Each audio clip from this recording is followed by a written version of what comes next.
नमस्कार दोस्तों, मेरे चैनल पर आपका स्वागत है। एक बार की बात है, देवर्षि नारद जिनके मुख पर हमेशा नारायण जी का नाम रहता है, जो हमेशा नारायण नारायण करते रहते हैं। एक बार उनके मन में एक प्रश्न आया तो देवर्षि नारद भगवान विष्णु के पास गए और प्रणाम करते हुए बोले, भगवान मुझे सत्संग की महिमा सुनाइए।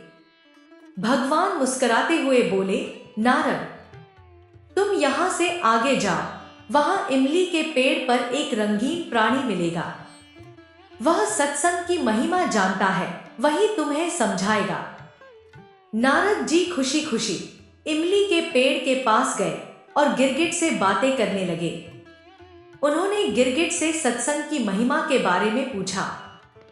सवाल सुनते ही वह गिरगिट पेड़ से नीचे गिर गया और छटपटाते हुए प्राण छोड़ दिए। नारद जी आश्चर्यचकित होकर लौट आए और भगवान को सारा वृत्तांत सुनाया।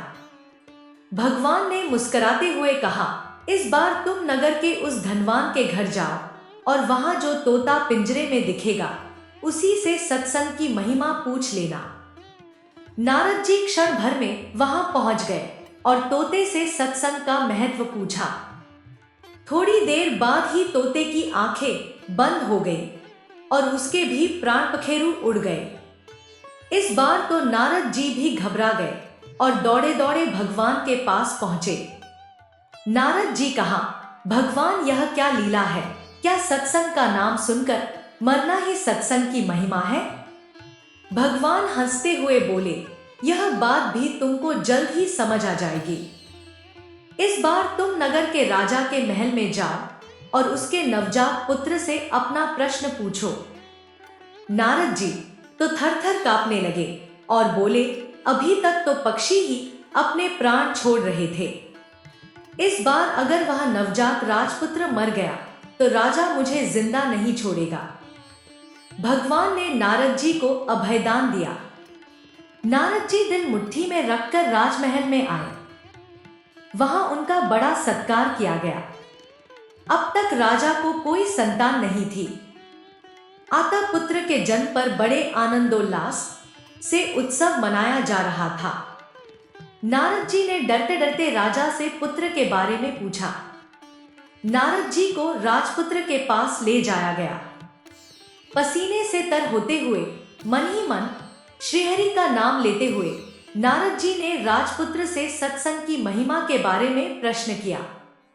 नवजात शिशु हंस पड़ा और बोला, महाराज, चंदन को अपनी सुगंध और अमृत को अपने माधुर्य का पता नहीं होता। ऐसे ही आप अपनी महिमा नहीं जानते, इसलिए मुझसे पूछ रहे हैं। वास्तव में आप ही के क्षण मात्र के संग से मैं गिरगिट की योनि से मुक्त हो गया और आप ही के दर्शन मात्र से तोते की क्षुद्र योनि से मुक्त होकर इस मनुष्य जन्म को पा सका।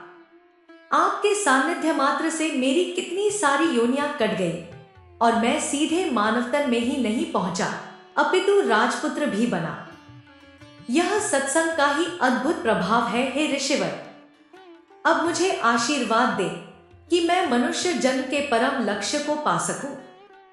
मनुष्य योनि ही सिर्फ एक ऐसी योनि है जो अपने कर्मों को अच्छा कर सकते हैं, जिससे कि उनके पुराने जन्मों के कर्म अच्छे कर्मों में बदल सकते हैं। सिर्फ उनके पास ही ऐसी शक्ति होती है कि वह सत्संग के द्वारा, प्रभु के नाम जाप के द्वारा अपने कर्म को बदल सकते हैं। अपने जीवन काल में इंसान को दान पुण्य करना चाहिए, किसी जरूरतमंद सहायता करनी चाहिए। जितना हम प्रभु के नाम का जाप करेंगे, जितना हम दान पुण्य करेंगे, उतना ही हमारा जीवन अच्छा व्यतीत होगा, उतनी ही हमको ईश्वर की कृपा प्राप्त होगी।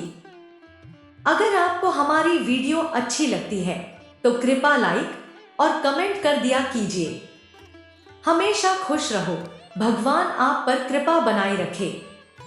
जय श्री कृष्णा।